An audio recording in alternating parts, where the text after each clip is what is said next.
को कष्ट निवारण करने के लिए स्वयं भेज देता है, जिन्होंने इतने सुंदर पंडाल की व्यवस्था करी। और हमारे साथ कुछ इस तरीके से ऐसे घुल मिल गए जैसे पता नहीं हमारा जन्म जन्मों का नाता हो।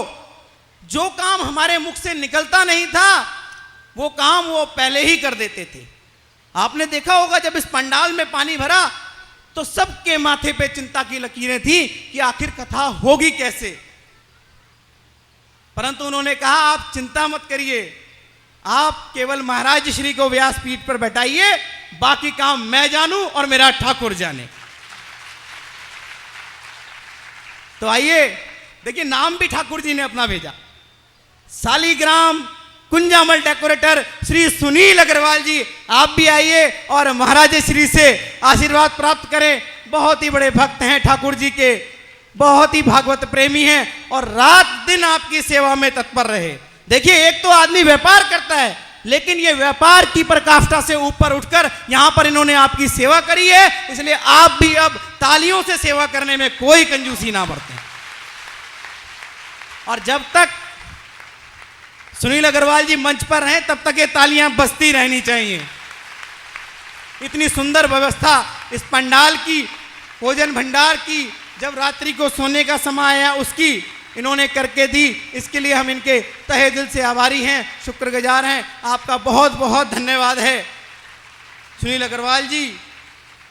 ठाकुर जी आपको शक्ति दें, समृद्धि दें। और आइए, अब समय है एक बहुत ही महत्वपूर्ण बात जो हम आपसे कहना चाहते हैं। आपने देखा, हम बार बार कह रहे हैं ये 12वां वार्षिक उत्सव है।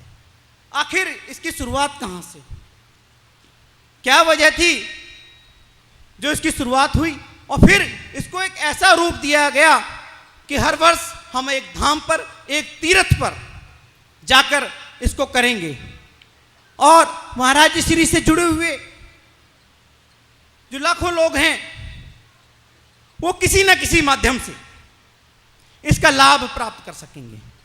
उसके पीछे जो सोच थी उसके बारे में भी हम अभी थोड़ी देर में बात करेंगे, लेकिन उससे पहले हम रात को महाराज श्री चर्चा कर रहे थे तो मैंने नरेश अग्रवाल जी से पूछा कि आप इतना समर्पित रहते हैं इस कथा के लिए, इतना डेडिकेशन आपका देखने को मिलता है।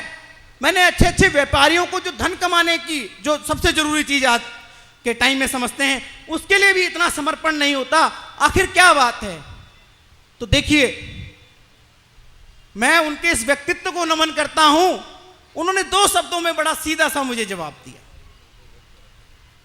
कि परविंदर जी, अगर मेरे जीवन की कोई 2 उपलब्धियां हैं तो वो हैं, पहली ये 12 वार्षिक उत्सव, और दूसरी मां नैना देवी पर 16 भोजन भंडारे।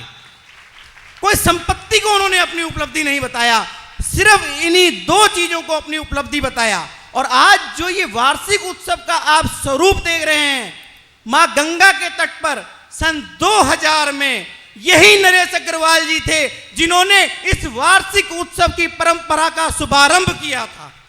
तो आइए, श्री नरेश अग्रवाल जी, आप अपने शब्दों के माध्यम से, अपनी वाणी के माध्यम से 2 शब्द महाराज श्री की इस भागवत प्रेमी, प्रभु प्रेमी संगत के लिए बड़े ध्यान से सुनिएगा। और एक बार जोरदार तालियों के साथ स्वागत और अभिनंदन, क्योंकि यही वो शख्सियत हैं जो हर वर्ष महाराज श्री के पावन आशीर्वाद से आपको किसी न किसी तीर्थ और धाम की यात्रा कराते हैं। श्री नरेश अग्रवाल जी। श्री प्रयागराज की धरा को नमन करते हुए व्यास आसन पर विराजमान व्यासाय विष्णु रूपाय अर्थात मेरे सदगुरुदेव के चरणों में कोटि कोटि नमन। अखिल भारतीय श्री बांके बिहारी सेवा समिति के तत्वाधान में आयोजित श्रीमद् भागवत महाकुंभ में भिन्न भिन्न प्रांतों से पधारे सभी प्रभु प्रेमियों का हार्दिक धन्यवाद। यह भागवत भागीरथी जिसका शुभारंभ पूज्य महाराज श्री ने सन 2000 में हरिद्वार से किया था। यही भागवत भागीरथी वार्षिक उत्सव के रूप में हरिद्वार, शुक्रताल, वृंदावन, कुरुक्षेत्र, अग्रोहा, बद्रीनाथ, नैमिषारण्य एवं कांगड़ा होते हुए इस वर्ष 2011 में श्री प्रयागराज पहुंची है। भविष्य में इसकी गति पूरे वेग के साथ निरंतर प्रभावमान रहे एवं पूज्य महाराज श्री का शुभ आशीर्वाद हम सब पर निरंतर बना रहे, ऐसी हम प्रभु से कामना करते हैं। आपके सहयोग एवं सुझाव की अपेक्षा करते हुए नए उत्साह एवं उमंग के साथ अगले वर्ष किसी भी धाम पर मिलने का शुभ संकल्प लेते हैं।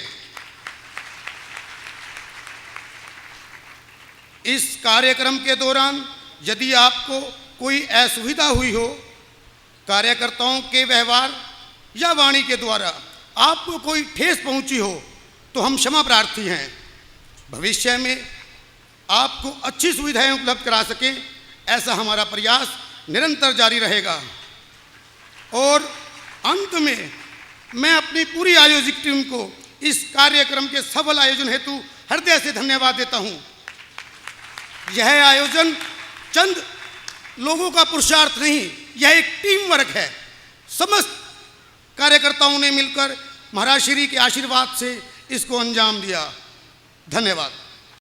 परम पूज्य स्वामी धर्मदेव जी महाराज का ध्येय है मानव मात्र का कल्याण, और उनके द्वारा आयोजित प्रत्येक कार्यक्रम यही संकल्प लिए होता है कि मनुष्य श्रीमद् भागवत कथा के महाज्ञान से अपनी आध्यात्मिक उन्नति करे।